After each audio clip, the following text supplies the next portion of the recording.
Good afternoon, everyone, and good morning for those of you who are in the West Coast. My name is Indira Islas, and I am the Government Affairs and Policy Manager at the National Hispanic Medical Association. And I'm so honored to be your moderator for this important conversation on how current congressional actions and policy debates surrounding Medicare and Medicaid directly impact the Latino community, their underserved patients, and the providers who serve them. But before we get started, I just want to address a few housekeeping items. All participant microphones should be muted. And as Vito mentioned earlier, this event is recorded and all attendees will receive a link to the event recording after its conclusion. And then this will also be available on nhmamd.org as well as our YouTube channel. So please feel free to check it out after. Also, if you have any questions throughout the presentation, please feel free to drop them in the Q&A chat box. We'll try to get to as many as we can at the end. And lastly, I'd like to thank you all for taking the time out of your busy schedules, especially if you're on the West Coast. It's very early. Thank you for joining us and engaging in this important conversation. For those of you who are not familiar with the National Hispanic Medical Association, we are a nonprofit membership association representing the interest of 50,000 Latino physicians throughout the U.S. And our mission is to empower Hispanic physicians to lead efforts to improve the health of our Latino and Hispanic communities, as well as other underserved communities. So with that, with all that being said, let's meet our incredible panelists who will bring their expertise and perspectives to today's topic. I'm thrilled to be joined by Michelle Packard, who is the Health Legislative Assistant for the Office of Congresswoman Jan Schakowsky of the 9th District of Illinois. So if any of you are from the 9th District, please give Michelle a shout out. And second, we have Dr. Michael Galvez, who is the Director of Pediatric Hand and Upper Extremity Surgery at the Valley Children's Hospital in California. And we also have Dr. Ilan Shapiro, who is the Senior Vice President and Chief Health Correspondent and Medical Affairs Officer at AltaMed, also from California, as you can tell by his beautiful background there. And last but not least, we have Dr. Linda Mirdamari, who is an adjunct clinical assistant professor at the Keck School of Medicine at the University of Southern California. So we have a great panel today. I'm so excited to dive into this topic with you all. But before we get into the panelists and asking them questions, I kind of want to help set the stage and begin with a little bit of an overview of how we got to choosing this topic. So as many of you know, the Energy and Commerce Committee, where both Medicare and a lot of Medicaid policy is shaped, has become kind of the focal point of an ongoing budget negotiations. So while the current House Majority Leader has said that they will not cut from Medicare, about 95% of the non-Medicare spending under this committee's jurisdiction comes from Medicaid. And so that's why we're seeing proposals, all of you may have heard of the $880 billion cuts that will happen to the Medicaid program. And these cuts would have far-reaching consequences for millions of Americans. And our panelists will help me dive into that a little bit more. So today we're going to start with the first question by asking Michelle, what these cuts mean in real terms from the legislative perspective, and more specifically, what this means for not only low-income families, but also seniors and people with disabilities. So without further ado, I'll let Michelle take it away. Yeah, of course. Well, thank you again, NHMA, for the invitation. It's really nice seeing familiar faces, a lot from the New York City Department of Health and Mental Hygiene. But yeah, just to start off, when we think about Medicaid, we often think about how this program covers a significant portion of children and their families, or how it provides coverage for prenatal and postnatal care for pregnant women. But we often fail to remember that Medicaid, not Medicare, is the nation's primary payer for long-term care, which of course includes services such as nursing home and home and community-based services. So cuts to Medicaid means cutting access to critical services that help our seniors, that help people with disabilities remain healthy and live in their home and thrive and live in their homes and their communities. So on March 5th, as you folks may know, the Congressional Budget Office did issue an analysis that showed that when Medicare is set aside, the total funding under the Energy and Commerce Committee's jurisdiction is close to $8.8 trillion over 10 years. The CBO also confirmed that of the $8.8 trillion, Medicaid accounts for close to $8.2 trillion. So this means essentially that the committee could only meet the $800 billion requirement of cuts by making major reductions to Medicaid. So of course, this is very, very important to understand that this will impact many programs across Medicaid, and I'm happy to delve into those as we carry on our conversation. Thank you so much, Michelle. And given that you work for Congresswoman Jen Schakowsky, who represents constituents of the 9th District of Illinois, can you tell us a little bit about what you've been hearing from some of the constituents and what the Congresswoman has been hearing, especially right now because Congress is in recess? Yeah, of course. Thank you for that question. Yeah, the Congresswoman, for over 20 years, she's been fighting and championing for issues for seniors and people with disabilities. And um, what we've been hearing from constituents is they're just worried. Long-term care is expensive. Medicaid is the primary payer for those services. So they are truly terrified. They don't know where they're going to obtain their coverage. A lot of, for instance, there's a story where the Congresswoman has shared that she's spoken to people who are often worried of where their children with disabilities going to live in their home assisted living facilities. What's going to happen to them? What's going to happen to their benefits? So, we're really looking forward to partnering with folks, whether it's physician group or advocacy groups, to really ensure that the message is, put front and center, that hands off Medicaid and cuts to this program will really have devastating impacts on all populations, whether it's aging, disability, children, mothers. So that's something worth keeping in mind. Thank you so much, Michelle. I do agree that sometimes when we talk about Medicaid, we tend to first think about low-income families, and we tend to forget that it also impacts seniors and people with disabilities. So thank you for bringing that up. I'd like to now transition a little bit to Dr. Galvez. See if he may be having some issues right now, but while he's trying to fix those issues, Dr. Shapiro, if you could please share with the audience a little bit about what is at stake right now, especially for physicians who may have their own private practices or physicians who work in clinics. What is at stake right now for those, not only those physicians, but those communities? Thank you so much for being all of you here. And I want to start with, I'm actually worried. I have seen with my patients the difference of actually being covered and not. And not only that, and I'm a pediatrician, then I'm actually taking care of that 37 million kids that actually depend on Medicaid. And not only that, because we talk about the kids, but also people that have a disability, pregnant people, and also something that we rarely talk about, but it's real. Medicaid actually pays for the long-term part of healthcare. Then if you are on long-term setting, think about abuelito and abuelita, or someone that actually had like a very hard disease or chronic efforts, all of those are covered by Medicaid. Then plugging it out creates a lot of waste for all of us. And all of us are in healthcare. We are here because this is important for us. But I'm going to bring it back to the community, like the community that I'm right now at. It's important to know that, when I see a patient, and it has happened again and again and again, and I'm going to tell you a story of a patient that never understood or had the opportunity to actually have a medical coverage with Medicaid until he actually got it. Before, he was having coughing. Then he was diagnosed with asthma. He went multiple times to the ER and also to the hospital's intensive care unit. And we know when they are kids, and he was 6 or 7 years of age.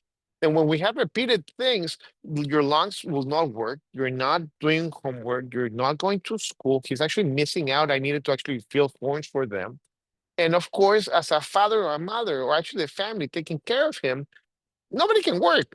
We're just worried that he will survive. And that means that there's no stability for absolutely everything until he actually came in and got Medicaid and something that we call here in California Medical.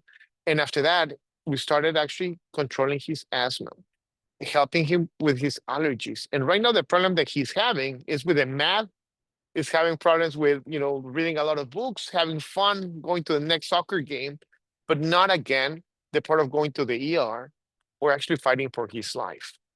Then that's the magic of Medicaid. The problem right now, and especially for the healthcare system, for like community clinics, like rural hospitals, like community hospitals, is that we heavily depend on Medicaid. Then I'm going to walk you through the steps that can actually happen. And this is, if they plug out $180 billion that I cannot even, it's a mouthful, it will be very hard to actually undo a lot of things that can happen. The ripple effect goes like this. My patient or his family will stop actually coming with me.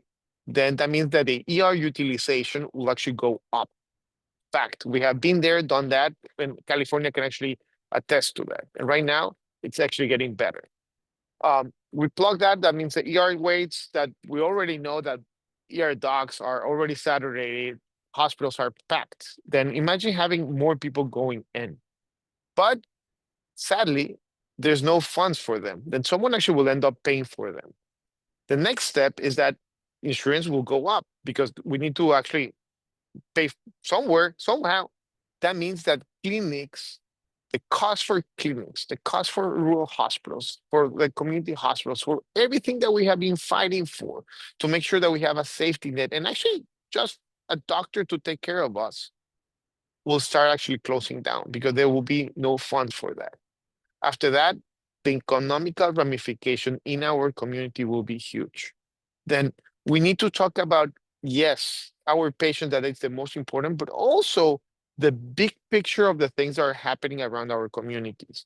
Medicaid, it's not just healthcare, it's a lifeline to improve the health of our community. And that it's something that it's not blue, it's not red, it's actually purple. We all want the same thing. We want health. That's why it's so important to bring stories from our patients, bring stories from our community clinics, our rural hospitals, our community hospitals, to make sure that we are all singing the same song, that we can do better for the system. Do we need to improve it? 100%. There's probably kinks there? 100%. But plugging right now $880 billion, especially with Medicaid, the ramifications for children, pregnant people with disabilities, and all those long-term family members that we have inside of it will be important. But I have heard, and with this I will be closing up, I have heard multiple times, like, I am not in Medicaid. I don't care. I don't have family members that actually are part of it. But the reality is more than 75 million people around the country actually use Medicaid. That means that you probably have a family member or someone that that is actually using those services. That's one. The other one is that if you don't care, well, think about the ER next time that you go there. Or actually asking for a specialist. It will be packed. It will be a problem. The cost will go up. The private market will actually go up also. Then that's why it's so important right now to make sure that we have a couple more weeks to share the conversations, to share with people that are on blue, red, purple districts on this, that it's a non-partisan thing, that it's health. And thank you so much for the invitation. Thank you, Dr. Shapiro. And I wanted to follow up a little bit with something that you touched on. And that is that Medicaid is really important for preventative care, right? How does this go against the current administration's initiative to make America healthy again? How does it align with that? Because I'm not saying that it is. And if we want to make America healthy again, I believe we have to tackle on some of those, do it through preventative care. And so can you speak to that a little bit? Gladly. One of the important things, and I'm going to focus on preventive care. before, and it happens, and I'm going to give an example of a diabetic patient. He was going to the ER, high utilizer, ending up multiple times with complications at the hospital, almost getting to dialysis. Then one of the things that we did was making sure that we were taking care of him, his diabetes, the A1Cs, making sure that that's happening. The other thing is that our rates right now of colorectal screening, also breast cancer awareness, and all these efforts that we have for the entire family will start going away. Because if you don't have preventive services, you don't have access to care, what's going to happen? Well, you drive up chronic diseases. And by the way, chronic diseases do not speak human, they just happen.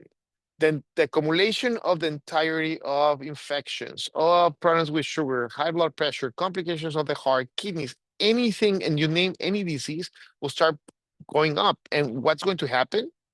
We end up using the ER as the primary care center, where on reality, they are designed to make sure that we are alive or that we need extra help, or they actually send us back home. That's the idea of the ER, to make sure that we are safe and plan the next step, not to actually plan for our diabetes, not for our high blood pressure, not to check if we have prostate cancer or not. And those things, we have been moving forward. We have been creating awareness. People actually go and they want their, their colorectal screening. They want their, breast exams. We are moving forward. And from this also, it trickles down to all the things that we're doing with vaccines, HIV prevention. A lot of things that we know that at the beginning that it has a cost, and we don't see the ROI until actually the future. But this is the moment to actually talk about preventive health. And I love your question. Thank you so much. Thank you. And I'll just add that some of you may not be aware, but about 30% of those enrolled in Medicaid are Latino. And that's because a lot of Latinos are either uninsured or underinsured, which means that they need that supplemental coverage coming from Medicaid.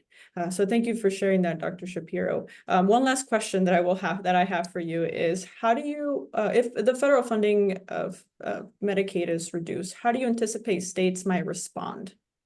And what role do the states play? That's a beautiful question, because we need to understand, and I want to clarify something. There will be a different name for Medicaid in different states. Medicaid is actually the federal funding that we're receiving for each state. Here in California, we call it Medicare. Oregon has a different one. There's different states with this part of it. Right now, there's something called a federal match and all this stuff. And I'm not going to bore you with all the details on that part. The important thing here is that we have been planning for this for years, because it's not a small budget. And also taking care of that, the states also are taking something that we call, the effort or the match from the states also to take care of all the population that we're serving. At the moment that we unplug or we create employment necessities in order to access Medicaid, we have two different ways to start cutting out services. Then at the moment that those funds do not come to the state, and you will not let me lie with this one, how many rural hospitals are we hearing that are closing because they don't have the money for this? How many community hospitals, how many community clinics, how many private practices are going and disappearing because there's no funding? And that's with Medicaid. That's with actually everything that we're trying to make sure that they give them oxygen. We have done here for example, in Los Angeles, we did a lot of efforts with community clinics here in LA County and also in the Catalina Island to make sure that there was a hospital. Then unplugging all these resources will cost lives, and the way that will cost lives, because if I need to actually drive 30 minutes or 3 hours in a rural area, or actually here in LA County, that could be the difference between life and death. And not only that, we know that healthcare provides stability to their family. And what do I mean with this? The workforce part of it. The doctores and doctoras, the nurses, the behavioral health therapists, the dentists, all of us are around this system. Then if you start unplugging that part, apart from the health ramification, that's our main important thing. Right now that we have a shortage of nurses and doctors, we're actually going to have a shortage of places to actually work at. Then this actually is a ramification that it brings from healthcare directly also to the economical ramification in our communities.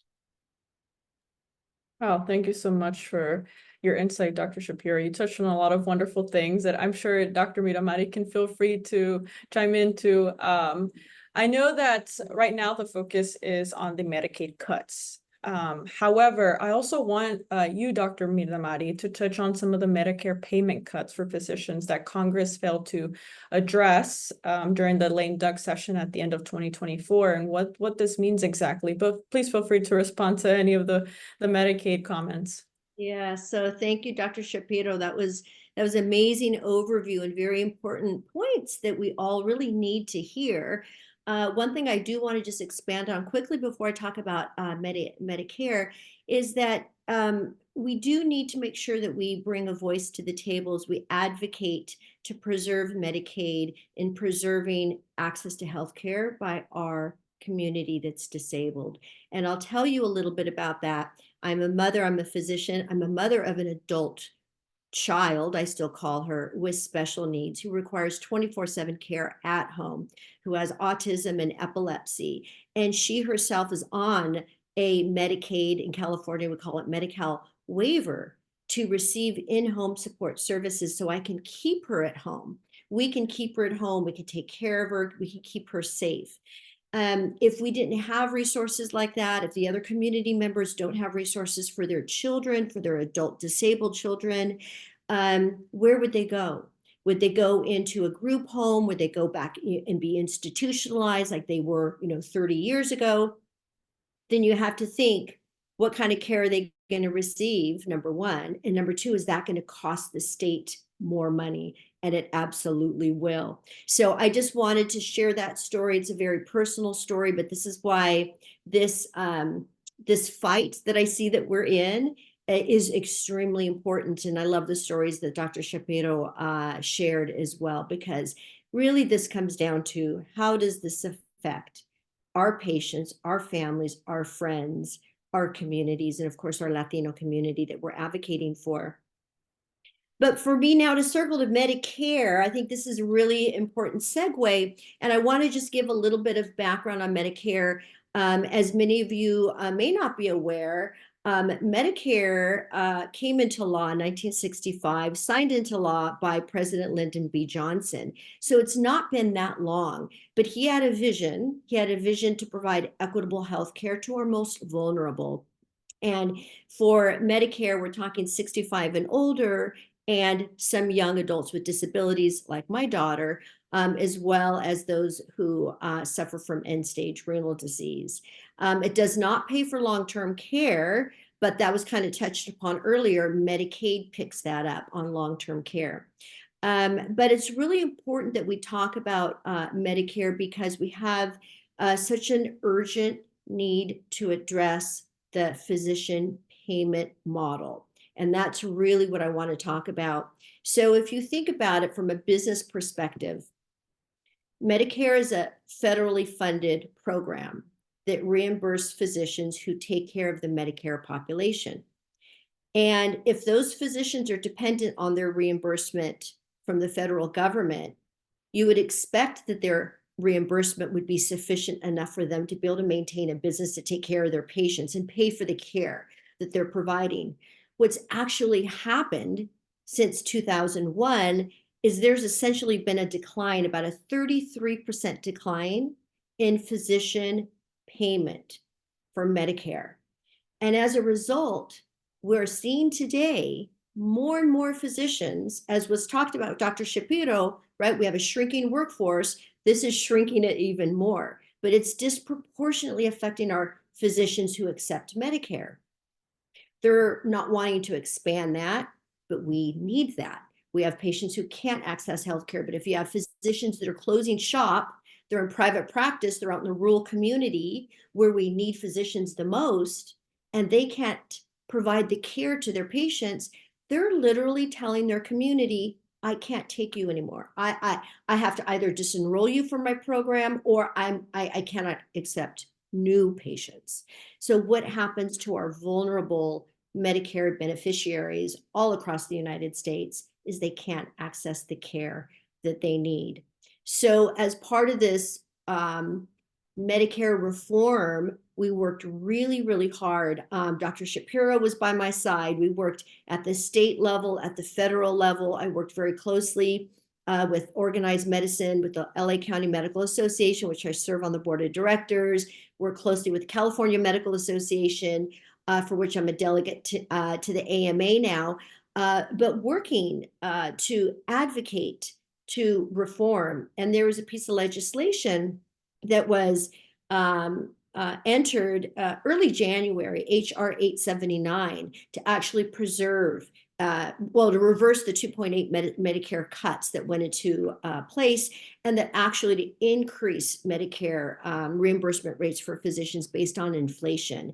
Unfortunately, that was not included in the continuing resolution that we just had. And so we're still fighting, though. I mean, we're not going to stop. We're still going to advocate for increased reimbursement to our physicians so they could better take care of our patients, to improve the health and well-being of our Medicare beneficiaries, give them access to healthcare. And that's really the bottom line. Thank you so much, Dr. Midamari, for setting the stage for that so well. Thank you. I'd like to go back to Michelle now and ask her kind of what role physicians can play in influencing this debate with the Medicaid cuts, as well as the Medicare reimbursement payment rates. Yeah, of course, that's a very important question. I think especially now, the voices of physicians, even state public health departments, other advocacy groups are really needed. I think that crafting a message about, again, the importance of these programs, how they impact the senators or members, constituents, how they impact physician groups, how they impact access, again, to home and community-based services. I think relaying that message and respectfully holding members accountable and asking them, will you commit to protecting Medicaid, or will you proceed to making cuts that will harm members in your own community? I think right now is the moment where we need to truly gather together and just put that message across as well.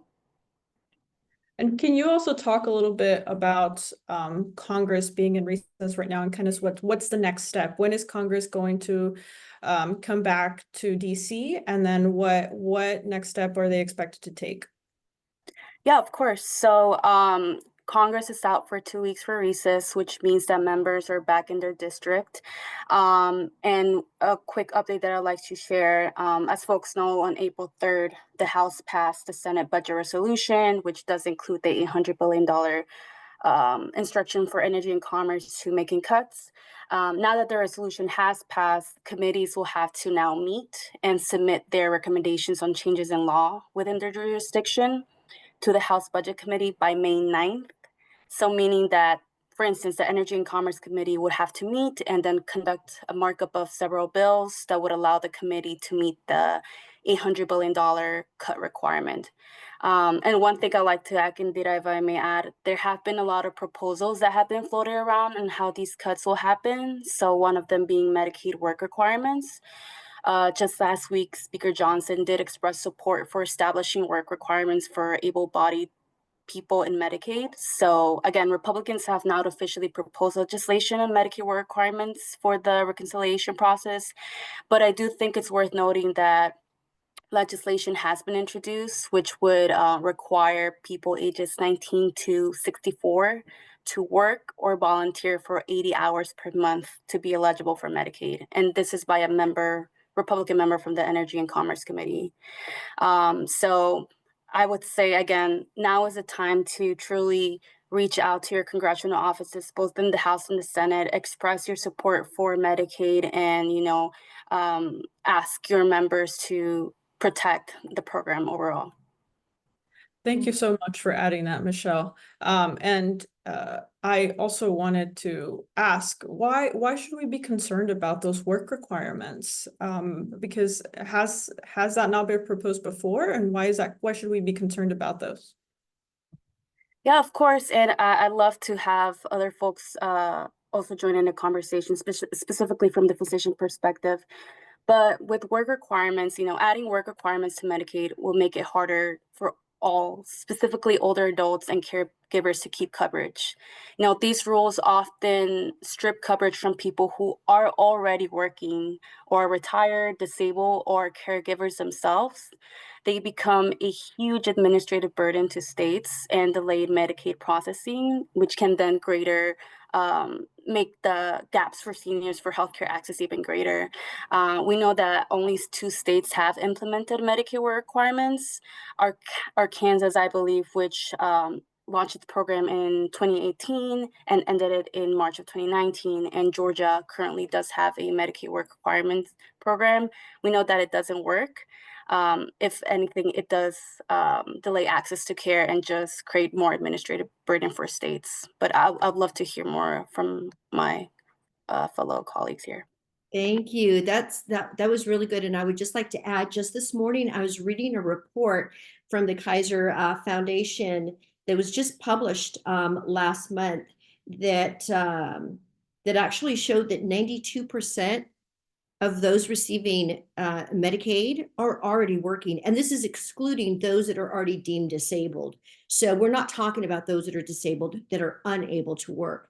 We're talking about working the working class, underinsured, low income, but 92% are already working. So there's clearly a mismatch in the understanding of what's happening out in the community and what our congressional leaders are wanting to do. And so this is where the impact that we can all make, we can all be advocates, we can all meet with our legislators. And as what was mentioned earlier, Indira said there's a recess right now. Well, that means our legislators, our representatives are back home, and they're back home here. So whether you're in Los Angeles, and this is why Dr. Shapiro is meeting with one of his representatives, and I too have been meeting with my representatives, it's very important that you contact who your representatives are, contact them, set up appointments, and talk about these very important issues that their constituents are feeling, because those representatives want to hear the stories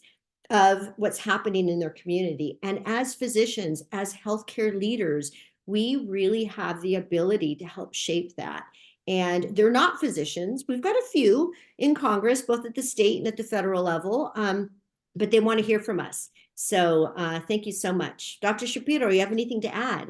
100% yes. I'm going to do a plug for Physicians for Medicaid. Then, no matter if you're a physician or not, it's a coalition for more than 48 states across the U.S. and some territories, and we're talking about why Medicaid is important.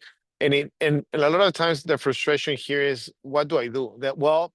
Over there, it actually has what Dr. Mirdami actually has noted, that it's a simple click. It tells you who your representatives, they help you actually to connect, and they actually check and see who's actually talking or what's the comments of that point. Of course, it's way better to actually see your own representative, because at the end of the day, we work together. We voted them in, and they need to respond to us.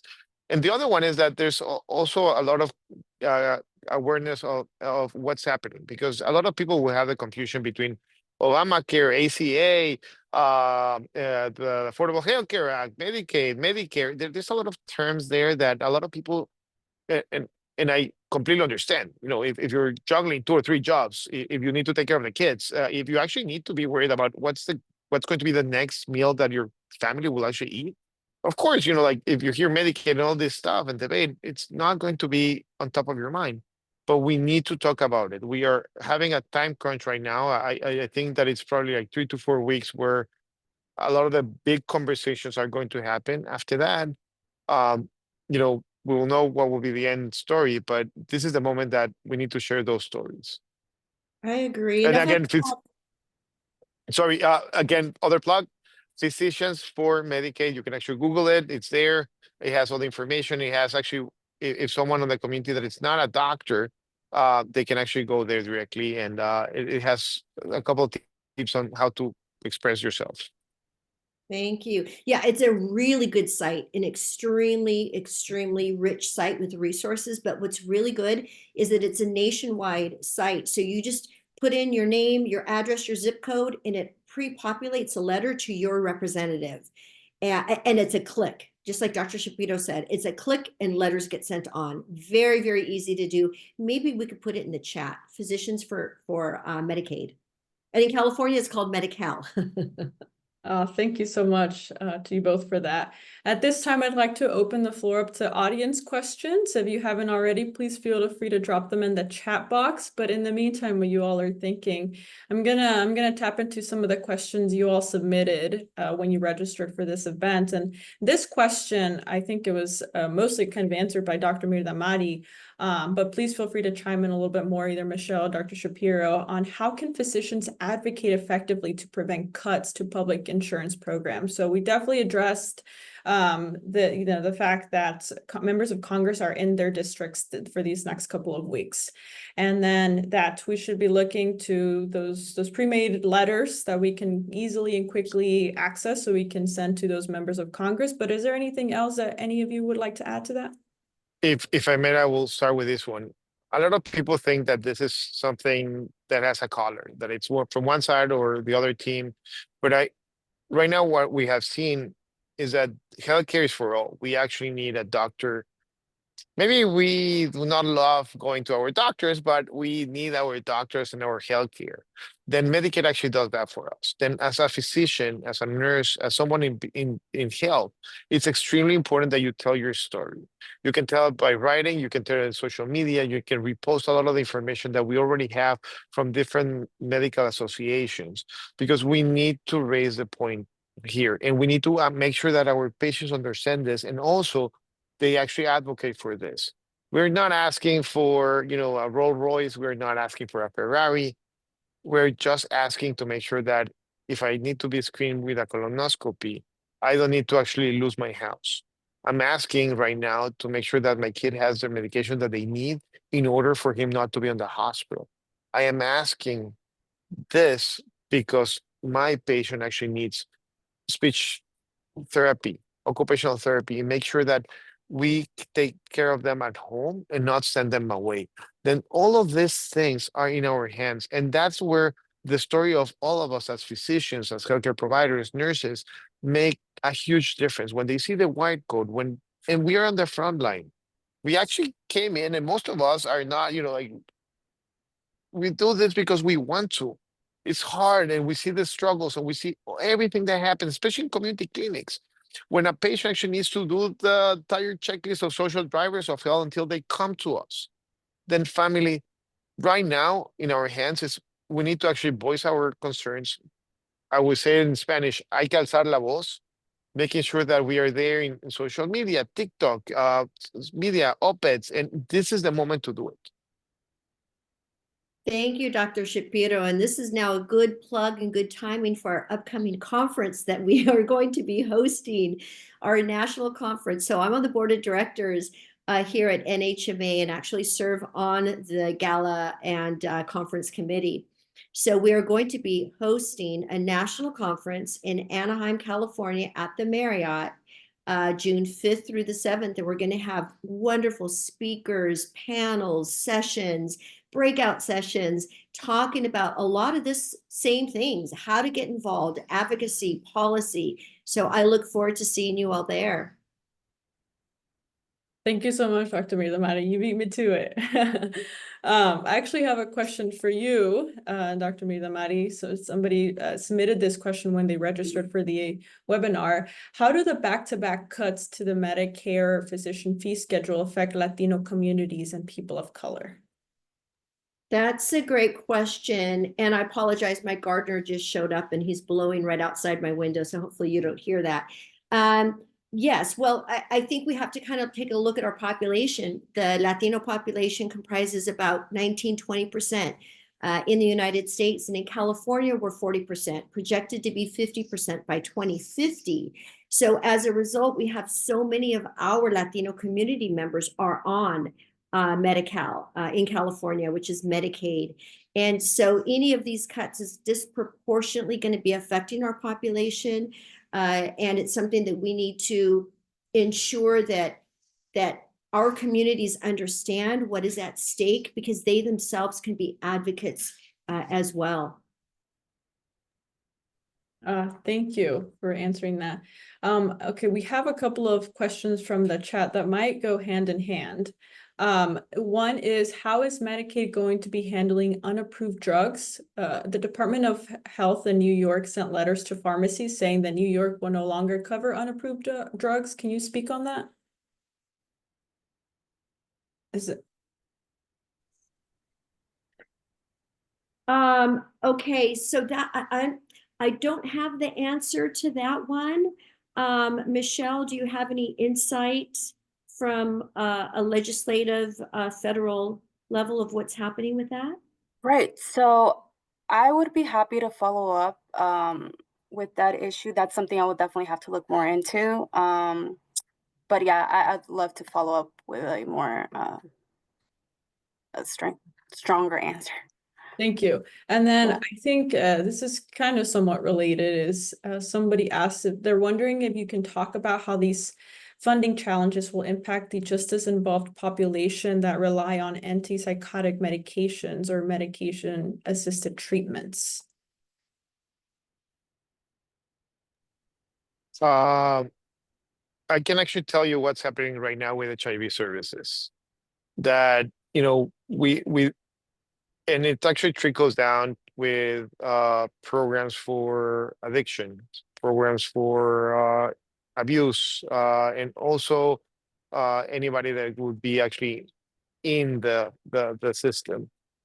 On reality, the less opportunities, less resources, we will have more problems, especially right now that other things have been disappearing from HHS in different areas regarding HIV, STI prevention. Then there's a huge gap that we'll be having there. And a lot of the gains that we have had with HIV, syphilis, that's actually right now ramping, but a lot of at least educational processes and treatment centers, well, it could be a problem. And we're seeing just right now with talking about preventive services, what happened in Texas, where a lot of the funding for freestanding clinics that were giving vaccines for the current epidemic that we're having over there, they were closed. Mm-hmm. Then it actually opens a lot of doors to things that we do not want to see. And sadly, there's no backup. We already know that anything regarding behavioral health, depression, anxiety, and especially right now with everything that is happening, we know that we have limited resources. Now imagine having even less. Thank you so much for taking on that question, Dr. Shapiro. I believe that Dr. Galvez has joined us, and I wanted to give him the opportunity to chime into this conversation, given that he works with the pediatric population. And so, Dr. Galvez, please feel free to share your perspective on the impact that these Medicaid cuts will have on your patients.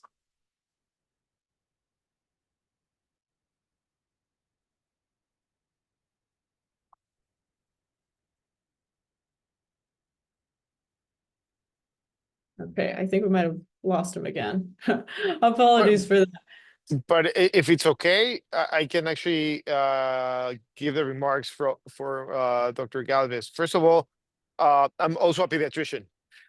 Then it's important to understand one thing, that Dr. Galvez has been on top of one of the most important aspects of policy and advocacy for our community as physician. He created and led the National Latino Physician Day, also with other amazing doctors.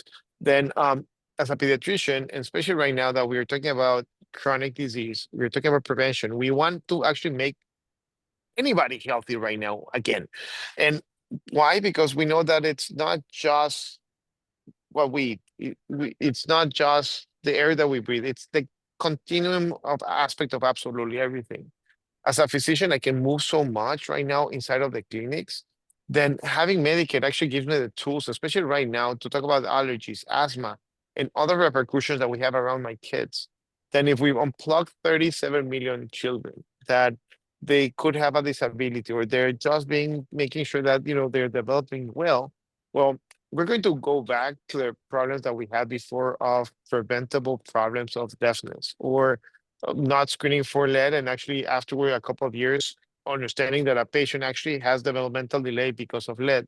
Then there's a lot of real things that we have out there that can actually start decreasing. And, compared to other countries, sadly, we're not doing that shiny. Then imagine that we're taking away all these preventive efforts and the things that we have done. We're probably going to fall even to lower health, opportunities that we have around us. And can I add to that, if you don't mind? So I love the work that Dr. Shapiro and Galvez does. They're pediatricians trying to get our kids healthy, because I'm an internist. So when they, at the age of 18, they age out of pediatrics, they come to me as an internist. And so it's really important that we do focus on that preventative care, that wellness care, fitness, exercise, obesity, preventing diabetes, hypertension, because we do know that obesity, hypertension, and diabetes disproportionately affects our Latino community. Our Latinas, adults, close to 70% are already categorized as either overweight or obese. And it's obesity that then leads to diabetes and hypertension that disproportionately affects our community. So yes, Medicaid is extremely important. It provides that lifeline to achieving the optimal state of health and well-being, preventing chronic disease that we do see in our community. So it is something that we really need to advocate for. Thank you. Thank you so much. Preventative care is very, very important, and Medicaid plays a big role in that. Okay, we have another question from the audience. Is how can we connect with clinics, other groups, and physicians to raise awareness and collaborate to ensure our families are not hit with these Medicaid cuts, cutting them from our critical medications, equipment, and care? And then also, this individual gave some background information, and she said that our organization is focused on assisting, educating, and advocating for Spanish-speaking community affected by rare diseases. Rare disease is already a much harder journey for families and Spanish-speaking families. They face exponential barriers, more barriers to care, access to care, and education. And with that, I actually see Dr. Galvez is on. And so Dr. Galvez, please feel free to join in on the conversation. This question is about how can we connect clinics, other groups, and physicians to raise awareness on these cuts? I think it's an essential part, and thank you so much for having me as well. The importance of educating, I think, is the thing that cannot be stopped. You have to educate the public, but also providers. And there are many clinics, many of them are aware of how many of their patients are on Medicaid or Medi-Cal for us here in California. But not all of them are. And so I think the more we provide that education to our providers to let them know these are the resources, these are the fundings, the more access that they can provide. You would be surprised that, for example, in California, we have something called CCS, California Children's Services, where there's additional services that children can have. And I've met children, that are teenagers that have their family and even the provider has just found out that they meet a specific diagnosis that meets that criteria. One of those diagnoses would be cerebral palsy. And the more that you know about the access, the more you know about the insurance type, that results in your access to care. And so I think continuing to educate the providers and then the public. And so that is an important part as well. And so especially as mentioned, the question that children that have rare conditions, they may have specific diagnoses that meet specific criteria.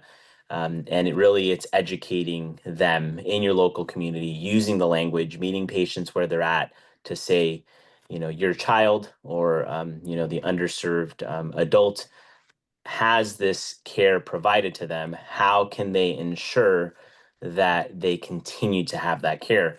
We know that these cuts that have been made We still don't know exactly where they will be, but something that is constantly that has been constantly brought up is that they want to make sure that patients that are of working age are working. And so providing that education. So if you have a patient who is working, to make sure that because we don't know what these criteria are going to be, but we're going to have to make sure that we educate the public. But let's say that there's a new criteria. Yes, you were on Medi-Cal last year, but this year there's a work criteria, right? And so we have to make sure that we educate our patients and families in English and Spanish and other languages so that they know what boxes they have to check. And that really is that's kind of the theme of what's going on here. Is there is this need and there's this change that they're trying to do, right? They're trying to we know that there's cuts, there's trying to be limitations, and similar to voting, right? If you're voting and now there's a new criteria that you have to have a real ID, for example, you have to educate people on that. Similarly, for patients, if there's a new criteria that if you're an adult that's of working age and you have to be working and you are working, we need to make sure that those patients don't lose access. And so I think it's an important question. We have to continue to talk about it and to use our abilities here through NHMA to help patients and families, just as we're doing. Thank you so much, Dr. Galvez. Oh. I'm sorry. Thank you so much for answering. I wanted to just specify on my question a little bit more on, as an organization, we're a patient-focused advocacy organization, and we're trying to reach out to all of these Spanish-speaking families. But one of the biggest barriers that we're facing is that we find that a lot of the clinics and hospitals and other organizations are gatekeeping so we're not able to connect to the families. So I think my question more so is, what can we do to connect to the organizations, connect to these clinics, because they know which families are Spanish speaking. They know which ones are I know sometimes they know which ones are on Medicaid. Sometimes they can kind of, by elimination or other things, know that they are most likely to be on Medicaid services. But how can we connect with these clinics, with these hospitals, with these other physicians so that they can connect us with their patients, with their families? Because we do in-person workshops around the country. We have webinars available. Everything we do is in Spanish. Everything we do is free to the community. But the biggest barrier is getting that awareness out to the clinics, out to the physicians, not only to educate the physicians on the impact of these things, but also the families. I think that's a great question. And that is something that there's been a lack of integration, right? There isn't, I'll give you a perfect example, right? We have, and I can't speak for I'm just making sure my mic is on. I can't speak for, my facility specifically, but in general, right? If you think about our electronic medical record systems, some of them communicate with Care Everywhere, but some of them don't. We have different hospital systems. For example, a Shriners hospital system versus, I'm going to say in California, University of California hospital system. Their medical records are completely different. So there is no connection in regards to the patient records. And of course, you have to comply with HIPAA, and there's all those other aspects as well. And so I think probably the best bet is having, unfortunately, in our system, it's probably a grassroots approach, of educating providers, educating hospital systems, having meetings, saying this is what we have, this is what we have to offer. I would say that would be an important component, especially as we are lacking a language component in the federal government, right? We know that there are cuts. There were positions dedicated to language access and healthcare. They don't exist anymore in the federal government. And so the things that they were doing, the innovations that they were making are going essentially back to the states, but it's going to have to be something really, really something. Thank you, Dr. Galvez. And I know that Dr. Shapiro has to run because he is meeting with his elected member of Congress. So here he's putting what he's saying into action. So any final thoughts, Dr. Shapiro? First of all, right now for the comment and question that they gave us, make sure that they connect with Ms. Islas. with Physicians for Medicaid Connect, because we have established that network. And yes, and I agree completely with Dr. Galvez that we need to be careful with a lot of things. But in general terms, if you already have the network, we actually have the physicians that can go out there and talk with the community. And we need that space and that connection with community-based organizations. And that's the one. The other one is that, remember, please, Physicians for Medicaid. It's not just for physicians, it's for absolutely everybody. It has on the bottom part, it tells you, are you a physician, are you a community member, are you a policy member? It actually will help you trickle and have that conversation with your representatives, and will guide you on what you can do right now, because we have maximum 4 weeks to create impact right now. The third one is, Familia, we need your stories. Make sure that you're connecting with NHMA, with Physicians for Medicaid, with Dr. Galvez, myself, and Dr. Mirdami, to actually have absolutely everything. Then in our hands right now, it's not just the numbers. Medicaid is a lifeline. It has been the stronghold of a lot of the doctors, family members, and everybody that we have around us, and helped us be what we are right now.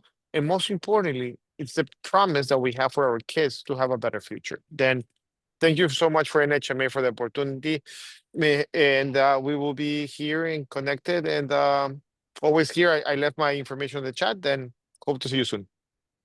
Thank you, Dr. Shapiro, for joining us. And I'd like to offer 20 seconds to the panelists to offer any final thoughts before we get to a couple of announcements. Thank you. This was an amazing opportunity to get together. Wonderful to be beside my colleagues in advocating for our patients. And that is really what we are here for. We are in the healthcare field. We're physicians, we're nurses, we're caregivers. We're here to save lives.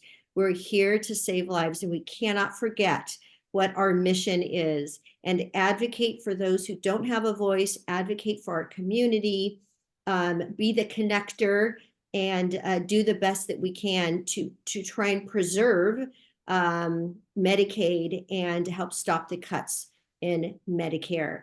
Very important to take care of our whole continuum of patients, from women and children all the way up to our elderly and disabled. So thank you for having me, and I look forward to seeing everybody at the conference in June. And feel free to reach out to me if anybody ever has any questions moving forward. Thank you. Thank you.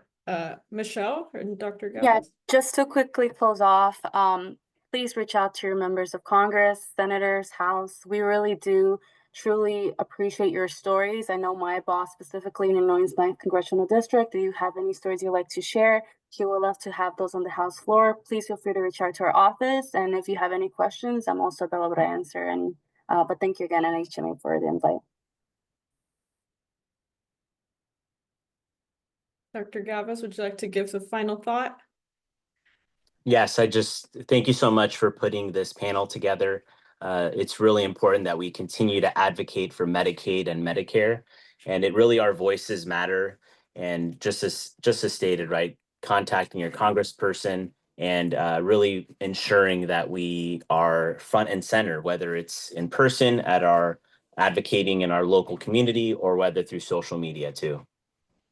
Thank you so much. And just a couple of final announcements. One is Dr. Miramati already mentioned it earlier, but we have our 28th annual conference coming up in Anaheim on June 5th through the 7th.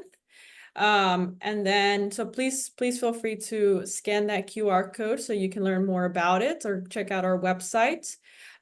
Second is that we will be having monthly virtual town halls, similar to this one. So if you have any topics you're interested in learning more about, please scan this QR code and to fill out this form, and to give your thoughts on what the next topic should be, or please feel free to reach out to our Director of Communications.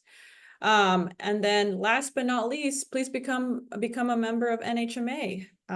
We'd love to get to know you. You don't have to be a physician to be a member. You can be anyone from the healthcare sector. Please come and join this association. And we look forward to seeing everyone at the next town hall. Thank you all for joining.